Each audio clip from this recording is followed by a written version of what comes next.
Hi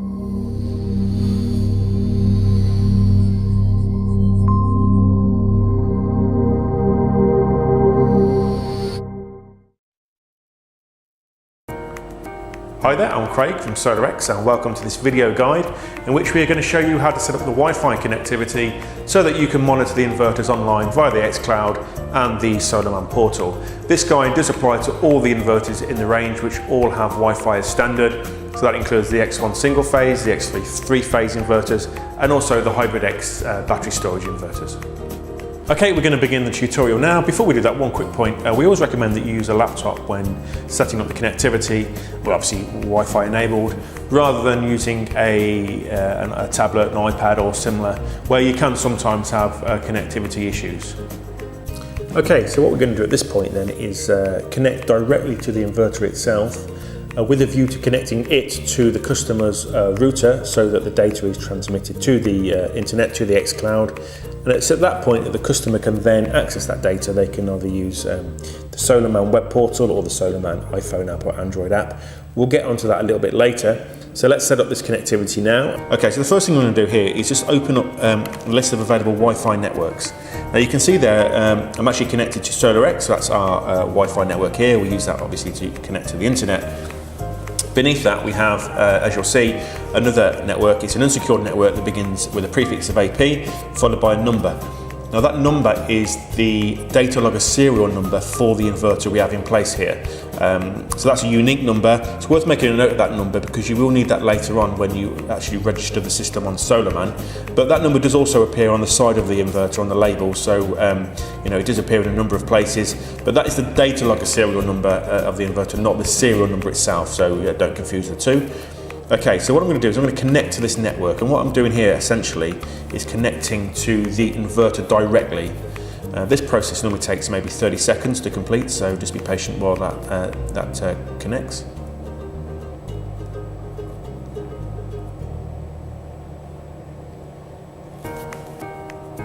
Okay, so that connection is now complete. You'll see there it says that the connection is limited. That essentially means that we don't have internet access because of course we are now connected directly to the inverter and not to the internet via our own router. So that's fine. So what we're going to do now is we're going to open up a web browser. Okay, so we're on Google Chrome here, and what I'm going to do is put in the IP address of the inverter. This IP address is always the same, it never changes. So it's 10.10.100.254. Okay, the username is admin, and the password, these are the defaults obviously, is also admin.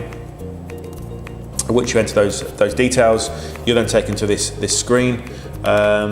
This is like the landing page for the inverter, if you like. So what we're going to do now is connect the inverter. We're connected to the inverter at the moment on my laptop to the router we have here so that it transmits the data over the internet. And we're simply going to follow this wizard here. Okay, it's a 6-step guide. It's very straightforward. So we're going to start that process now. So what it's going to do is it's going to look for local Wi-Fi networks. It's found two there. We're going to connect to the main SolaX one, and you'll see down here that the security credentials they're detected by automatically, so you don't need to change anything there. You simply go to the next screen, and here we are going to enter the password, our local Wi-Fi password here. So obviously, you know, that's something that the customer will know, or if they don't, then it will be on the back or the underside of their router. And you can just enter that, and this again will take maybe 30 seconds to a minute to establish a connection.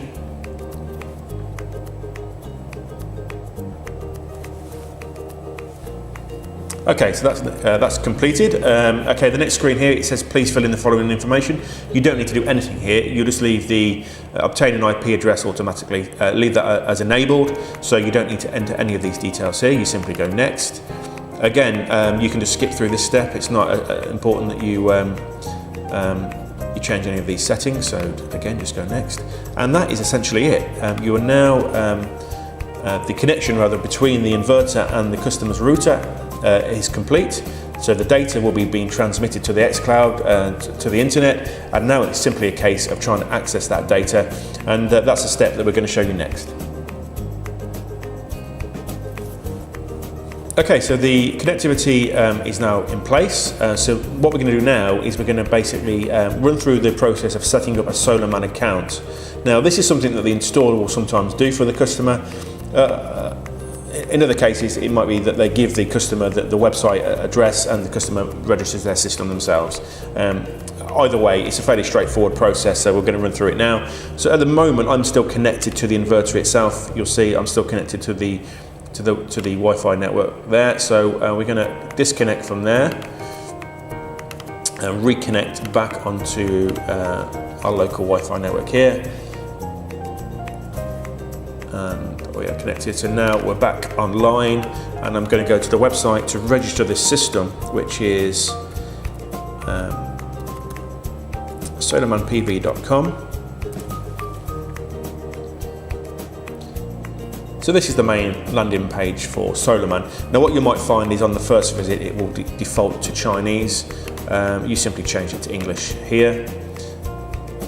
And on subsequent visits you'll find that it will remember that it's English is your preference, and it will default to English.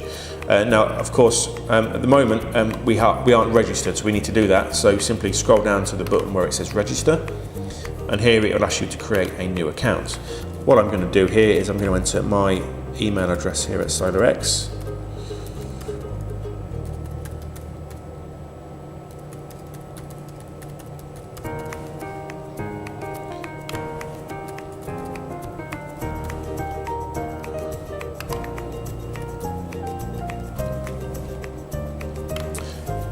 Okay, we're going to skip on to the next step then. Once it's just done that, it will go to this screen, and this is your this is where you enter the details of your system. Okay, so some of these fields are compulsory. You'll see with the red asterisk. Others are not. You can skip, but obviously the most important thing is to give your system a name. Now you can call it whatever you want. We recommend that the standard here will be to put the surname of the customer followed by their location. So in my case, I would put my surname and then also my location. And by doing that, it makes it easy to identify systems, especially if you're an installer and you have an admin account for Solarman and you have lots of installs on there. It makes it easy to identify them very quickly. Okay, you can change the image here. The default is just this image of some PV modules, but you can actually put a photograph of the property, or if you're a company, an installation company, you can maybe put your logo there. Okay, so these ones are all now pretty self-explanatory, so we'll just change the country to the UK. Okay, so our system here is installed in Nuneaton in Warwickshire. Okay, we're not going to put the street name in because we'll just put the postcode in. Always best to put a space here. It doesn't recognise it if you take the space out. Time zone, we're basically going to select GMT with daylight saving enabled. Number format you can leave as it is. Temperature unit is down to yourself. You can either have Celsius or Fahrenheit, so let's just change that to Celsius. Size of the system, we have a 4 kilowatt system here at our head office. Feed-in tariff as it stands is 14.38 pence. That will obviously alter in time, so just enter what the tariff is at the time that you register the system. Okay, these aren't compulsory, but we always recommend that you enter the correct details here. So the panel type, just select from the drop-down list if you've got Sharp or whatever it is. In our case, we have Eco Future from Sundaya. Our inverter type is obviously a SolaX inverter. So we select that from the list. Description, you can put a description there if you wish. It's not compulsory. And you'll see further down here, there are some other fields that are not required. Installer, name and phone. You don't need to leave any details here, and I recommend you probably don't. Installer, you can put the name of the installation company. It's always good to know. This is the most important field of all. This is where you enter the data logger serial number. And if you remember, that serial number you can view here. Now when you enter it here, it's very important you don't put the AP prefix before it. You just literally put the number. So in this case, I would put the 6077284464 in this field here. Once I've done that, I would go to complete. Now I'm not going to do it here because this our system here is already registered on Solarman. But essentially all I would do at this point is enter the data logger serial number, hit complete, and that would be it. I would then be able to log in and access the data from the inverter. So what I'm going to do now is we'll assume that that's gone through okay. I'm going to go back to the main home page. Okay, and here this time we're going to log in. So this is the login screen. Now what you might want to do is enter this page, the login page, as a bookmark in your browser, so you can access it easily. So here we're going to enter the email address we registered for our system here. So I'll log in and show you it in action.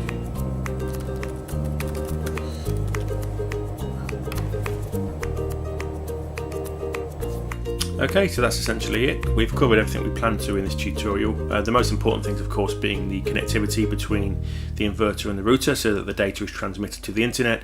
And then, of course, we've shown you how to access that data by registering for Solarman and then logging into the portal to view the data streams. Obviously, we've only scratched the surface in terms of what's possible within Solarman itself, in terms of the historical data, the reports and the data streams and that sort of thing, but that's something you'll pick up as you go along. Obviously, if there's any questions that you have that perhaps things we haven't covered during this tutorial, then by all means get in touch. You can email us at service@solarxuk.co.uk and we'll do our best to come back to you on the same day with an answer. Alternatively, you can call us. We're here Monday to Friday during office hours. The number is 0845 689 6009. And also, of course, we do have the website where there is a FAQs section and a download section. Included within that is a PDF guide to the Wi-Fi setup, so please download that and take a look at that. Many thanks for your time.